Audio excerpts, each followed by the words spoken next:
Le mondialisme n'est pas seulement une idéologie visant à imposer le gouvernement mondial, il est aussi une religion auquel doivent faire allégeance l'ensemble des peuples.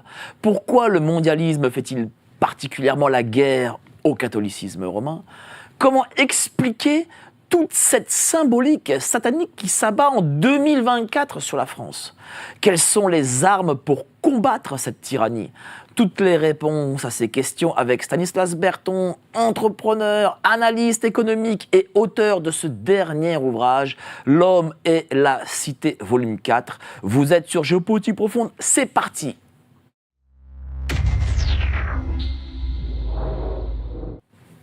Bonsoir à tous, vous êtes sur Géopolitique Profonde, la chaîne qui est là pour remplacer les grands médias subventionnés. On va parler vraiment de mondialisme dans le fond des choses et cet excellent bouquin que m'a envoyé Stanislas Berthon, que j'ai lu d'une traite. Déjà, L'homme et la cité, volume 4 déjà. Après les 3 premiers volumes, donc nous avons le volume 4 qui est excessivement intéressant parce que là, pour le coup, il va dans le fond des choses et nous, à Géopolitique Profonde, c'est ce que nous faisons. On donne des détails. Et avant ça, n'oubliez pas de vous abonner à l'aide de Géopolitique Profonde. Le dernier article en exclu de Pierre Hillard. Si vous voulez vous abonner, allez-y. Vous cliquez sur le lien ci-dessous. Alors, c'est ce que je disais, cher Stanislas, moi j'ai l'impression que ces forces-là sont débridées et qu'elles n'ont plus peur de rien. Elles ont l'impression d'avoir gagné, en fait. L'impression seulement. Elles ont l'impression, en tout cas. Elles ont l'impression, parce qu'elles ne vont jamais gagner. Déjà, non, elles ne gagneront pas. Il ne faut pas oublier que le diable croit toujours qu'il va gagner, mais je veux dire, c'est Dieu qui va gagner au final. C'est ce que disait d'ailleurs un exorciste qui s'appelait le Père Gabriel Amorth, qui a écrit des livres passionnants qui pourraient intéresser nos auditeurs.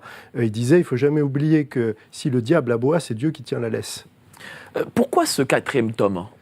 Alors j'ai voulu écrire ce 4e tome parce que je voulais surtout avoir un livre de synthèse accessible sur le projet mondialiste dans toutes ses dimensions. Parce qu'on disait ça tout à l'heure, moi j'en ai assez de ces débats politiques où on parle de la gauche, de la droite, on se soucie des coalitions électorales, des gouvernements, etc. Alors qu'il y a un projet mondialiste qui est établi, qui est sourcé, qui est documenté, qui se déploie dans plein de dimensions. Alors beaucoup de gens en ont pris conscience avec le Covid, ont vu comment ça s'est passé en France, comment ça s'est passé dans tous les pays. Ils le voient avec la propagande LGBT qu'on retrouve absolument partout, avec ce qui se passe à l'école, avec l'éducation sexuelle des enfants. Et ça vient pas, je précise au passage, ça vient pas du gouvernement français. Ça vient de l'OMS, ça vient de l'ONU. Et là encore, tout ça est sourcé, documenté. Et vous avez la même chose en Angleterre, en Allemagne. Voilà. Mais ce que je voulais montrer aux gens, c'est comment ce projet touche beaucoup de choses, touche la santé, touche la politique, touche l'immigration, touche même l'économie, la finance, et comment il a une cohérence, et que les gens, et ça de manière accessible, et ne puissent pas dire,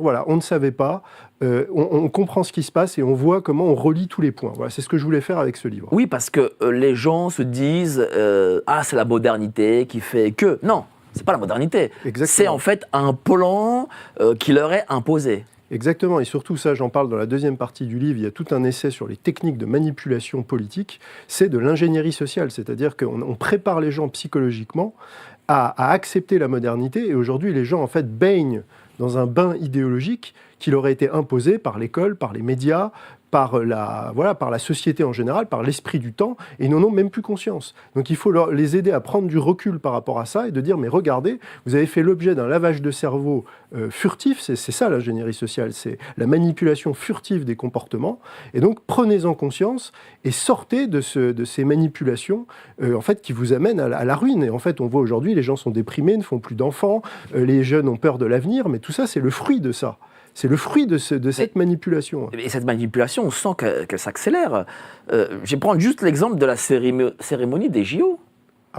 Alors ça, je dirais, c'est à double tranchant, parce que quelque part, c'était à la face du monde, mais ça a aussi permis à beaucoup de gens de prendre conscience de ce qu'on est en train de dire. C'est-à-dire qu'il y a beaucoup de gens, suite à ça, qui m'ont appelé ou qui m'ont écrit et qui m'ont dit « Moi, je croyais que tu allais trop loin avec tes histoires de complot, de satanisme, etc., des élites qui avaient ce projet diabolique. Là, en fait, j'ai vu que tu avais raison. » Et donc, il y a déjà eu cet effet-là. Et en plus, il y a des gens qui ont compris la dimension spirituelle, parce qu'on l'a évoqué rapidement. Il y a une dimension spirituelle. Et il y a plein de gens qui, suite à ça, m'ont dit écoute, pour la première fois, je suis retourné à la messe, je suis allé prier, parce que j'ai compris qu'en fait, il y avait vraiment le diable qui se déchaînait. Vraiment, des gens m'ont dit ça, vraiment.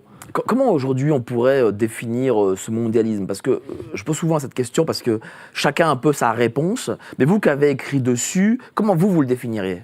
C'est un projet global qui vise à établir en premier déjà une gouvernance mondiale. C'est-à-dire il faut détruire les États-nations, il faut une gouvernance mondiale qui sera assurée par une élite, donc une élite qui se met au-dessus des peuples, qui considère et qui veut détruire donc les États-nations, les religions et les cultures traditionnelles, qui veut faire de la dépopulation, parce qu'il considère qu'il y a trop de gens sur Terre, donc il faut réduire, mais vraiment de façon massive, la population.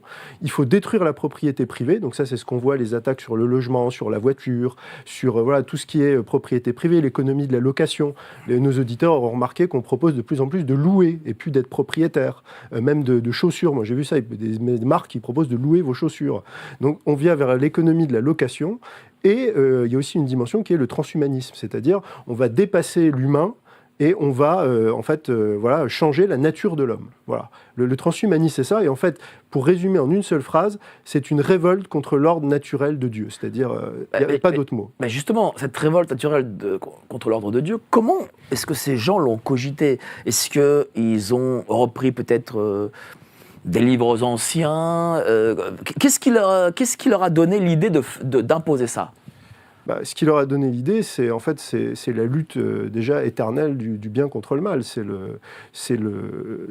la révolte qui est déjà présente dans le péché originel. Et après, quand on travaille un peu là-dessus, il y a beaucoup de choses ésotériques qui vont de ça. Donc il y a des restes de paganisme, de sociétés secrètes païennes. Il y a aussi l'ésotérisme, par exemple la Kabbale, qui est quelque chose de très présent, qui inspire tous les textes un peu alchimiques de la Renaissance, etc. Donc il y a toutes ces choses-là. Il y a la réforme aussi protestante, qui a été une première attaque, c'est-à-dire qu'on a commencé déjà à miner l'unité de la chrétienté. Voilà, c'est ça. Et puis il y a aussi une force qui est à l'œuvre, qui sont les puissances financières, parce que ce qu'il y a derrière, en fait, le projet mondialiste, d'où vient sa puissance, c'est parce qu'il contrôle l'argent et le crédit, et notamment c'est la création des banques centrales. Ça, c'est quelque chose d'important, on est vraiment là-dedans, et c'est la création de la Banque d'Angleterre en 1694, après il y a la Banque de France, il y a la Fed en 1913, et ça, c'est vraiment l'esclavage financier, parce que c'est créer de l'argent à partir de rien, mais acheter des choses réelles avec. Et ça, c'est vraiment ce qui est absolument central. Oui, c'est ce qui fait qu'ils se financent éternellement. Exactement. Et nous, on se dit, ah, mais un jour, le système tombera. Et en réalité, ils ont l'argent pour que le système ne tombe jamais. Exactement, ils ont ça. Et avec cet argent, donc, les grandes dynasties, donc il y a les Rothschild, on peut les citer, les Rockefeller, les Warburg. Donc, les Warburg et les Rothschild, c'est des grandes familles de banquiers qui viennent d'Allemagne. Les Rockefeller, c'est tout ce qui est le pétrole, le chemin de fer, etc. C'est des gens qui ont un pouvoir absolument colossal. Et après, ils ont acheté les médias. Donc dès la fin du 19e, ils utilisent les médias pour que justement personne ne parle de ces sujets-là. Et quand on étudie l'histoire de la résistance au mondialisme, il y a des gens qui se disent, même aux États-Unis, avant 1913, il y a des gens qui disent, mais on ne veut pas de cette réserve fédérale, on ne veut pas que le dollar passe sous la coupe de ses intérêts puissants, mondialistes, etc. Il y a plein de voix qui s'élèvent. Mais à chaque fois, la puissance des médias de masse fait qu'on éteint les critiques, et surtout les gens qui parlent de ces sujets sont invisibilisés. Il y a plein de gens aux États-Unis, je pense à Eustace Mullins, je pense à des gens comme ça, de William Carr, il y a eu plein de gens qui ont écrit là-dessus, on peut même trouver leurs livres aujourd'hui, moi je les cite dans mes ouvrages, mais ces gens-là, très peu de gens les connaissent parce qu'ils ont été invisibilisés des médias, ils ne sont pas étudiés à l'université, on les rend invisibles. Voilà, c'est ça la technique du mondialisme, c'est ils vous invisibilisent. Et il s'invisibilise parfois lui-même. Parce que les gens, quand vous allez les voir, leur dites, est-ce que vous savez ce qu'est le mondialisme, le gouvernement mondial? Et ils vont dire, ah ben non, je ne suis pas au courant de ça. Exactement. Oui, mais moi, je fais souvent, par exemple, un sondage, je fais beaucoup de conférences, je dis aux gens, est-ce que vous connaissez on va dire, les grands think tanks qui sont en fait les organes où se décide la politique du monde, en France, aux États-Unis, etc. Alors, je dis, est-ce que vous connaissez le Forum économique de Davos?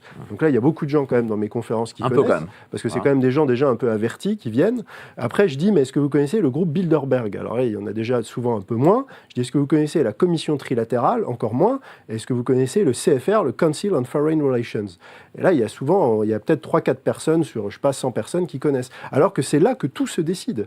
Et derrière ça, il y a encore des comités dans ces dynasties mondialistes où c'est quelques centaines de personnes. Et en fait, il y a une structure vraiment pyramidale. Et ça, tout ça est attesté. Il y a des témoignages, il y a des gens qui ont même été témoins de ces réunions, qui en ont parlé, alors parfois même au péril de leur vie. Mais ça, c'est invisibilisé. Ça n'existe pas. Et puis, c'est aussi parfois même ridiculisé par le système. Je vais prendre un exemple. lorsque vous parlez de ces sociétés, qu'est-ce qu'ils vous diront? Ah mais regardez, le système, c'est des sociétés où des gens se réunissent entre eux et se décident entre eux en ridiculisant le message. Bien sûr. Et pour le coup, ils y arrivent très bien. Exactement. Parce que moi, je vais vous dire une chose, je demande beaucoup aux gens, lorsque je vais faire des reportages terrain, est-ce que dans votre famille, qu'est-ce qu'on dit de vous? Est-ce que dans votre famille, ils savent ce qu'est ceci ou cela? Ils disent non, moi je suis tout seul à en parler. Ben oui, absolument. Mais vous savez, en plus, le pire, c'est qu'il y a des preuves qui sont objectives.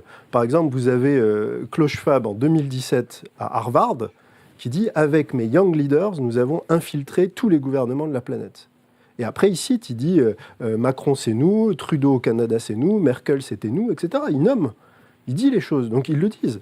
Je veux dire, vous voyez, par exemple, récemment, j'ai posté sur les réseaux sociaux, il y a Viktor Orban, qui est donc le Premier ministre de la Hongrie, donc c'est quand même pas n'importe qui a une feuille en main, il dit, j'ai là le plan de George Soros pour faire venir 1 million de migrants par an en Europe. Et il dit, il y a même dans le plan les instruments financiers qu'on va utiliser pour financer l'accueil de ces migrants, etc. Donc vous voyez, et je vais même continuer, je croise l'information, il y a quelqu'un qui s'appelle Gregor Pupink qui a fait un rapport sur l'infiltration de George Soros de la Cour européenne des droits de l'homme. Donc ça veut dire que Soros, il contrôle tous les maillons de la chaîne, il contrôle les réseaux de passeurs, il contrôle les réseaux qui placent les politiques, il contrôle les instruments financiers et il contrôle les juges qui empêchent l'expulsion des clandestins. Donc c'est parfaitement verrouillé. Et tout ça est connu. Mais les gens disent, mais les gens pourquoi ils ne veulent pas? Parce que ça les dérange. Parce que s'ils acceptent ça, ça veut dire que c'est leur vision du monde qui s'effondre et il faut qu'ils changent de paradigme. Et ça leur fait très peur. C'est quoi leur vision du monde globalement aux gens? C'est que nos gouvernements veulent du bien, qu'on vit en démocratie, qu'on est dans un état de droit, qu'il y a la justice et que en fait, le monde et le tout se fait au hasard. Il n'y a pas de complot, il n'y a pas de gens qui décident pour nous. Tout se fait un peu au gré comme ça des événements. Voilà. C'est démenti par tous les faits. Mais c'est une vision qui rassure beaucoup de gens. J'arrive jamais, enfin, vous avez totalement raison, hein, c'est ce que les gens croient, hein, mais j'arrive jamais à comprendre le pourquoi, parce que lorsque l'on voit comment l'État, en tout cas l'État français, maltraite sa population, on peut se demander comment on peut croire que l'État français vous veut du bien. Enfin, je ne sais pas. Enfin. Mais en fait, je pense que c'est plus profond que ça. C'est lié déjà à l'éducation qu'on reçoit, puisque l'éducation qu'on reçoit aujourd'hui, c'est l'apprentissage de la docilité. Moi, je peux en parler. J'ai fait les grandes études, prépa, grandes écoles et tout. Je me suis rendu compte avec le recul, bien plus tard, quand j'avais 30 ans, en fait, j'ai pas appris à réfléchir. J'ai appris à être un bon petit perroquet qui répète ce qu'on dit. On m'a appris des choses que j'ai découvertes qui étaient fausses, même en économie, ce qui est mon domaine de compétence à l'origine. Des choses complètement fausses, mais vous êtes sélectionné sur votre capacité à recracher ça. Et plus vous montez, plus vous êtes sélectionné sur cette capacité. Vous discutez avec des médecins qui font leurs études de médecine, c'est pareil. Ils vous diront en médecine, la première année, on vous bourre le crâne, on ne vous apprend pas à devenir des médecins, on vous apprend à ingurgiter des tonnes de connaissances, les recracher dans des QCM. Et donc, c'est une manière de vous vriller votre intelligence et de vous faire de vous des gens dociles. Mais est-ce que ça veut dire que ceux qui sortent de ces écoles, par exemple de l'administration, en réalité restent ce que le système a voulu qu'ils soient? Il y a toujours des exceptions, il y a plein d'exemples qui viennent à l'esprit, mais en tout cas, ça fait une masse de gens. Après, il y a des gens, ils ont quand même un esprit critique, ils ont l'histoire familiale, ils ont peut-être des fois des crises personnelles ou professionnelles qui les amènent à prendre du recul, mais le système est conçu pour ça. Et pour rester sur l'exemple de la médecine, il faut savoir que la famille Rockefeller a créé la médecine moderne aux États-Unis dans les années 20, avec notamment la création de l'AMA, l'American Medical Association, et ils ont pris le contrôle de la formation des médecins aux États-Unis par ce biais-là. Et après, c'est venu en France dans l'après-guerre. Et d'ailleurs, ce qui est intéressant, c'est que Céline en parle un petit peu dans ses romans, parce que lui-même était médecin. Et il a travaillé, donc il a vu un petit peu ça de l'intérieur. Vous savez, j'ai reçu un psychologue clinicien qui travaille avec les enfants, et il a écrit un excellent livre sur HPI, HPE, TDAH, etc. Et il explique le cheminement des labos, avec leurs complices psychologues, psychiatres, etc., pour que ces enfants, dès l'âge de 3 ans, rentrent dans un cheminement de médicaments jusqu'à la mort, pour le coup. Ouais, jusqu'à la mort. Mais ça, j'en parle. Il y a 2 textes qui parlent de ça dans mon dernier livre. Il y a un texte à partir d'un livre de James Davis, qui est un psychologue anglais, qui a écrit 2 livres absolument formidables, jamais traduits en français d'ailleurs, sur l'arnaque de la psychiatrie moderne. C'est un réquisitoire contre la psychiatrie moderne. Alors, il y a d'autres gens il y a plein d'études qui ont été faites là-dessus. En France, c'est le tabou ultime, parce que vous savez que les Français sont les premiers consommateurs d'antidépresseurs, donc c'est un marché énorme, donc personne ne veut s'attaquer à ça. C'est un tabou.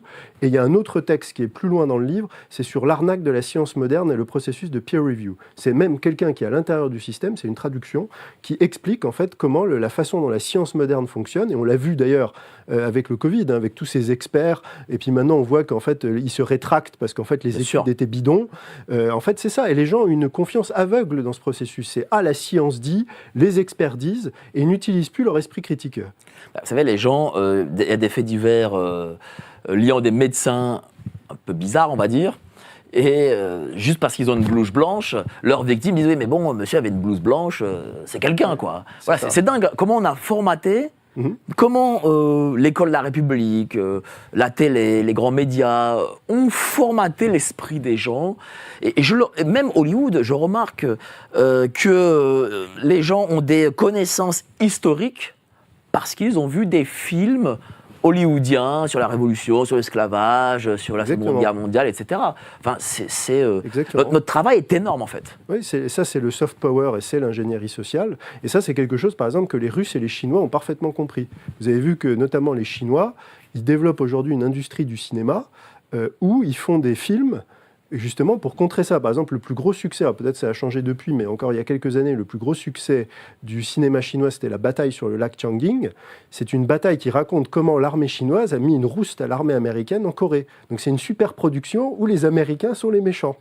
Et c'est les Chinois qui sauvent tout le monde et qui sont hyper héroïques, etc. Vous voyez, c'est intéressant de renverser la perspective. Et ça veut dire qu'aujourd'hui, un jeune Chinois qui grandit en Chine en 2020, il n'a pas la vision qu'ont, par exemple, les Français, qui pensent, par exemple, que les Américains sont venus en 1944 pour nous libérer avec le débarquement.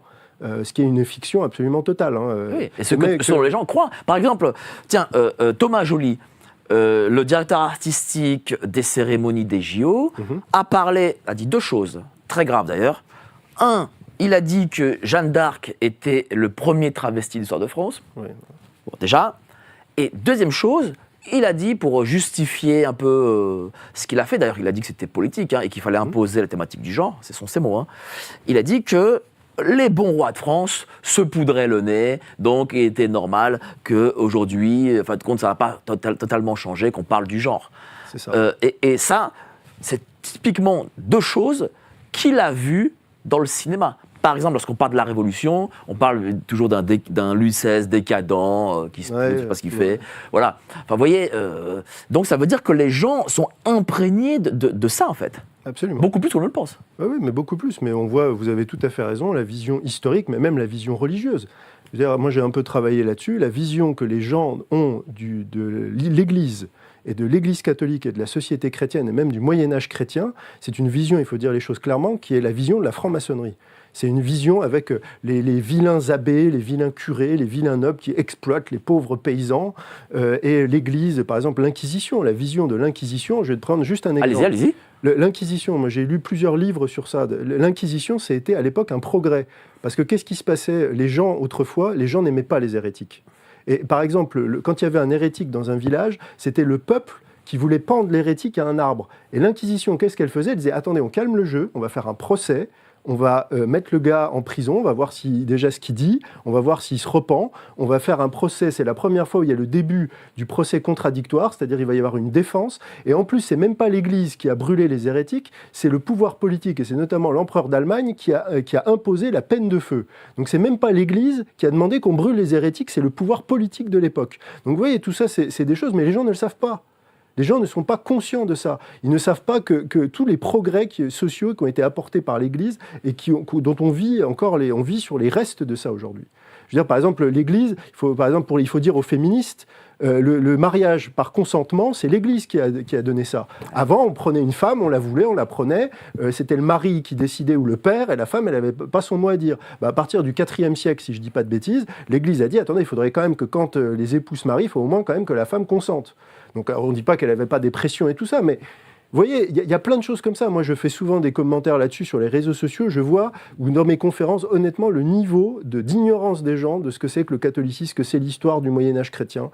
Je veux dire, les gens, ils sont choqués quand vous leur dites, vous savez qu'au Moyen-Âge, le pire cerf du Moyen-Âge, il avait plus de vacances, il payait moins d'impôts et il avait plus de liberté concrète que la personne de 2024 qui est soi-disant libre avec les droits de l'homme, etc. Et les gens vous dites, mais c'est pas possible. Mais regardez, par exemple, aujourd'hui, vous voyez comment vous êtes taxé sur un héritage.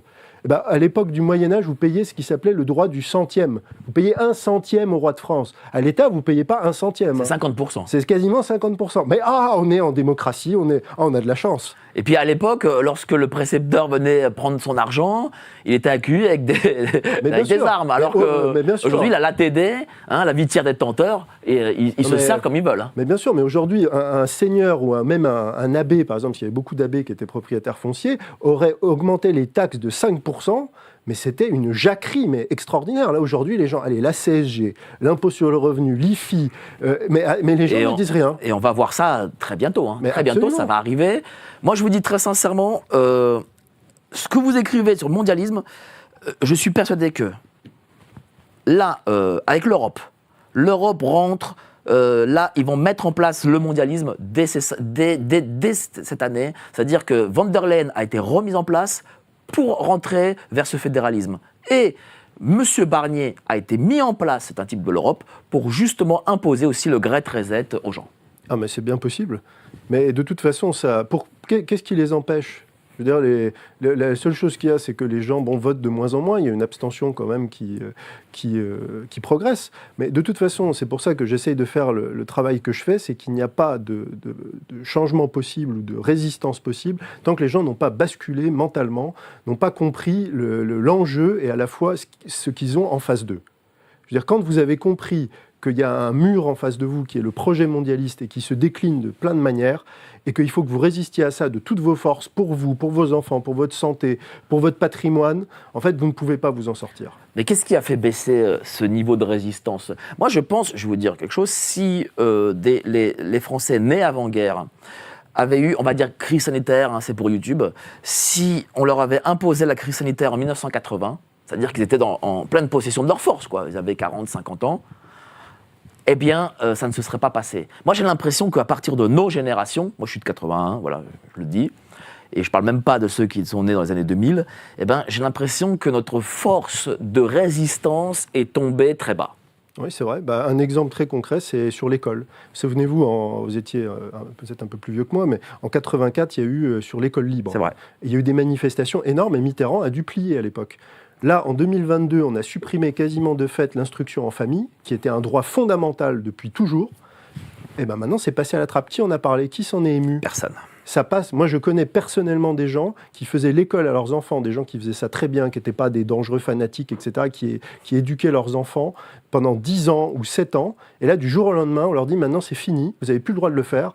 Et moi, je connais personnellement quelqu'un qui doit faire 3/4 d'heure de route le matin, 3/4 d'heure le soir pour emmener ses enfants à l'école, alors qu'elle habite dans un coin isolé. Et la seule école du coin, il y a des affaires de harcèlement et il y a un prof qui a été accusé d'attoucher les enfants. Donc vous comprenez qu'elles ne veulent pas mettre ses enfants dans l'école du village. Mais j'ai un ami qui est patron d'un groupe d'hôtels, qui a beaucoup d'argent pour le coup, et qui, comme vous, comme nous, veut mettre ses enfants chez lui, parce qu'il ne veut pas du wokisme. Et pourtant, il vient de la gauche, il était en plus adorateur, il y a 30 ans, de Mélenchon. C'est dire comment les gens changent lorsqu'ils travaillent et lorsqu'ils ont des enfants. Eh bien, il est en procédure avec l'Éducation nationale parce qu'il m'a dit qu'il ne mettra pas... L'Éducation nationale fera faire ce qu'ils veulent, il ne mettra pas ses enfants à l'école républicaine. Il a tout à fait raison de tenir bon et d'être courageux, mais ça peut être risqué parce que la menace qu'on fait planer sur vos têtes, c'est on va vous chercher vos enfants, la DAS va prendre vos enfants. Vous voyez jusqu'où ça peut aller. C'est l'État qui s'arroge le droit et qui vous a privé d'un droit fondamental qui était d'instruire vos enfants par la liberté de moyens.